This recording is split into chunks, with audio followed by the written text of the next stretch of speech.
പ്രവാചകൻ സക്കരിയ അലൈഹിസ്സലാമിൻ്റെ മകനാണ് യഹ്യ അലൈഹിസ്സലാം. അദ്ദേഹത്തിൻ്റെ ജനനം ഒരു അത്ഭുതമായിരുന്നു. വൃദ്ധനായ പിതാവിൻ്റെയും വന്ധ്യയായ മാതാവിൻ്റെയും മകനായിട്ടാണ് അദ്ദേഹം ജനിച്ചത്. കഴിഞ്ഞ കഥയിൽ സക്കരിയ അലൈഹിസ്സലാം ഒരു മകനു വേണ്ടി പ്രാർത്ഥിക്കുന്നതും ആ പ്രാർത്ഥനയ്ക്ക് അള്ളാഹു ഉത്തരം നൽകുന്നതും നമ്മൾ കണ്ടു.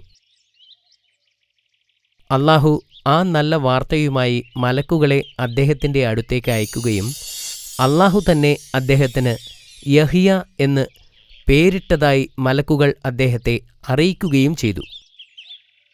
പ്രവാചകൻ ഒരു അടയാളം ആവശ്യപ്പെട്ടപ്പോൾ അടുത്ത 3 ദിവസത്തേക്ക് അദ്ദേഹത്തിന് സംസാരിക്കാൻ കഴിയുകയില്ല എന്ന് ദൂതന്മാർ പറഞ്ഞു.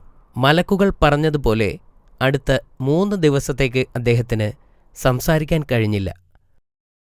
കുറച്ചു മാസങ്ങൾക്ക് ശേഷം നബിക്ക് ഒരു ആൺകുട്ടിയെ നൽകി അനുഗ്രഹിച്ചു. അവന് യഹ്യ എന്ന് പേര് നൽകി.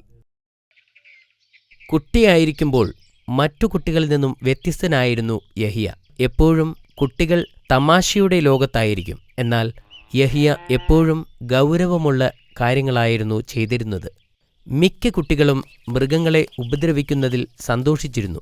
പക്ഷേ പ്രവാചകൻ അവരോട് കരുണ കാട്ടുകയും തൻ്റെ ആഹാരത്തിൽ നിന്ന് അവർക്ക് ഭക്ഷണം നൽകുകയും അദ്ദേഹം പഴവർഗ്ഗങ്ങളോ ഇലകളോ മാത്രം കഴിക്കുകയും ചെയ്യുമായിരുന്നു. കുട്ടിക്കാലം മുതൽ യഹ്യ നബി പുസ്തകങ്ങൾ വായിക്കാൻ ഇഷ്ടപ്പെട്ടിരുന്നു. വളർന്നപ്പോൾ അള്ളാഹു അദ്ദേഹത്തെ ശ്രേഷ്ഠനായി ഉയർത്തുകയും ചെയ്തു. അള്ളാഹു പറഞ്ഞു, തോറ ഗ്രന്ഥത്തെ നീ മുറുകെ പിടിക്കുക. അള്ളാഹു കുട്ടിക്കാലത്തു തന്നെ അദ്ദേഹത്തിന് അറിവ് നൽകി അനുഗ്രഹിച്ചിരുന്നു. അദ്ദേഹം വളരെ പെട്ടെന്ന് തന്നെ ജ്ഞാനവും അറിവുള്ളവനുമായി തീർന്നു. ജനങ്ങളുടെ പ്രശ്നങ്ങളിലെ ന്യായവിധികൾ കൈകാര്യം ചെയ്യാനുള്ള കഴിവ് അദ്ദേഹത്തിന് നൽകി അള്ളാഹു അനുഗ്രഹിച്ചു. അദ്ദേഹം മതത്തിൻ്റെ രഹസ്യങ്ങളെ വ്യാഖ്യാനിക്കുകയും ജനങ്ങളെ നേരായ പാതയിലേക്ക് നയിക്കുകയും ദുഷ്ടശക്തികളിൽ നിന്ന് അവരെ താക്കീത് ചെയ്യുകയും ചെയ്തു. മുതിർന്നപ്പോൾ മനുഷ്യരോടും മൃഗങ്ങളോടുമുള്ള അദ്ദേഹത്തിൻ്റെ അനുകമ്പ കൂടുതൽ വർദ്ധിച്ചു. പാപങ്ങളിൽ പശ്ചാത്തപിക്കാൻ അദ്ദേഹം ജനങ്ങളോട് പറഞ്ഞു.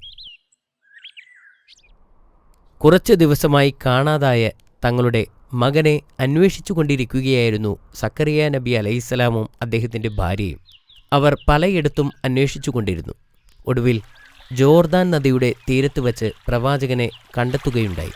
അവർ അദ്ദേഹത്തെ കണ്ടെത്തിയപ്പോൾ പ്രവാചകന് അള്ളാഹുവിനോടുള്ള ഭക്തി കണ്ട് അവർ അമ്പരന്നു.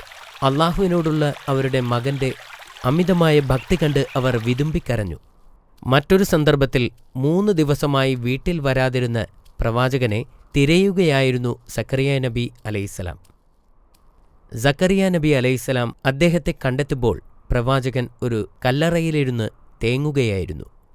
അനന്തരം ഒരു കുഴിമാടത്തിൽ കയറിയിരുന്ന് തേങ്ങുന്ന മകനെ കണ്ട് സക്കരിയ നബി അലൈഹിസ്സലാം ആശ്ചര്യപ്പെട്ടു. എൻ്റെ മകനെ, പ്രവാചകൻ ചോദിച്ചു, ഞാൻ എല്ലായിടത്തും നിന്നെ അന്വേഷിച്ചു. എന്തിനാണ് നീ ഈ കുഴിമാടത്തിലിരുന്ന് കരയുന്നത്?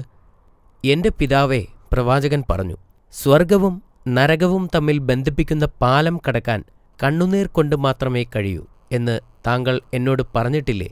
തൻ്റെ പുത്രൻ്റെ ജ്ഞാനം കണ്ടപ്പോൾ ആ വൃദ്ധനായ പ്രവാചകൻ അത്ഭുതപ്പെട്ടു. എൻ്റെ മകനെ എന്ന് പറഞ്ഞ് അവർ പരസ്പരം കരയുകയും ചെയ്തു. യഹ്യ അലൈഹിസ്സലാം കൂടുതൽ സമയം കരയുന്നതുകൊണ്ട് അദ്ദേഹത്തിൻ്റെ കവിളിൽ കണ്ണുനീരിൻ്റെ അടയാളമുണ്ടായിരുന്നു.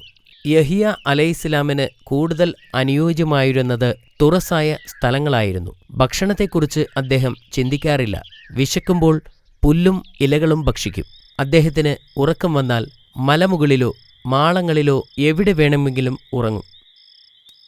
ചില രാത്രികളിൽ അദ്ദേഹത്തിന് ഉറക്കം വന്നാൽ ഗുഹകളിലേക്ക് പോകും.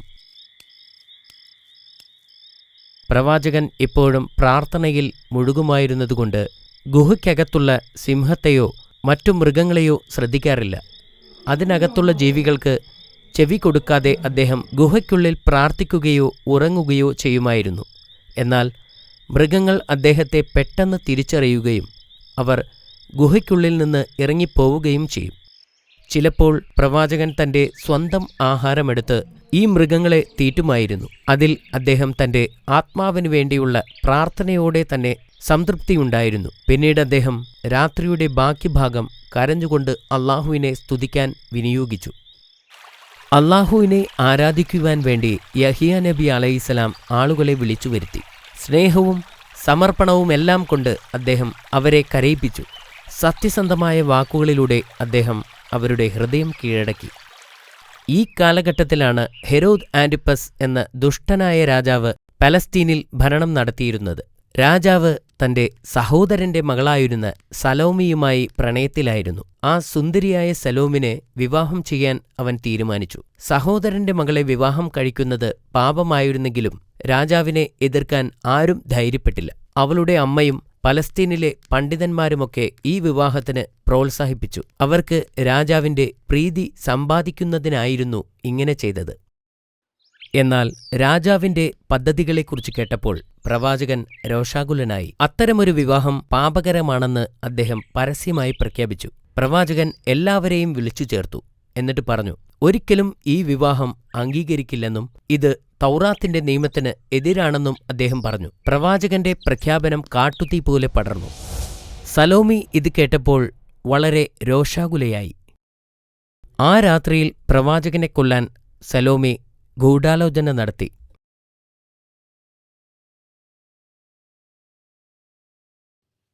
അടുത്ത ദിവസം അവൾ ആകർഷകമായ വസ്ത്രം ധരിച്ച് രാജകീയ നൃത്തം ചെയ്തു.